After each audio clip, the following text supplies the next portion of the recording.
So while we were in Burbank, we stopped into Dad's Donuts and Bakery. Really cool shop. We tried 3 of their donuts. First one we tried was the glazed donut. Now for the dough, I'm going to give that an 8. The dough was pretty moist inside, but it was still just slightly overcooked. But overall though, still pretty good.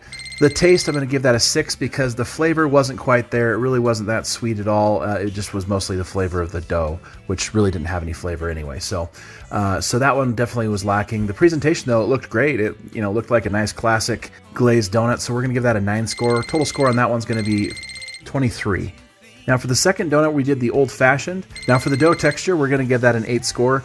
It had a nice crisp to it, but still not quite there yet. Didn't really have much flavor to it. Still pretty good though. So yeah, 8 score on that one. And then for the taste, we're going to give that an 8 as well. It wasn't quite sweet. It didn't have a burst of flavor or anything like that. So that's why it wasn't quite a 9 or a 10 on that. And then the presentation still looked great. Just looks like a nice standard old-fashioned donut. So we're going to give that a 9 score. And that'll give that the final score of 25.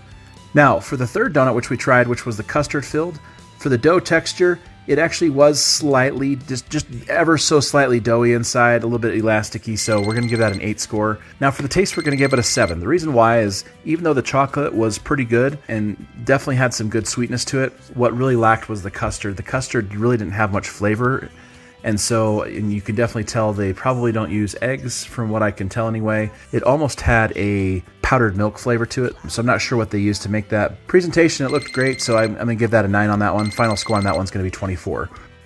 So final score on that one's going to be 24 for Dad's Donuts and Bakery.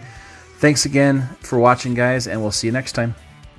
Don't forget to like, subscribe, and share. And if you'd like us to check out a donut shop in your neck of the woods, feel free to send us an email at doughnecessities@gmail.com or drop a comment below. Thanks, see you next time.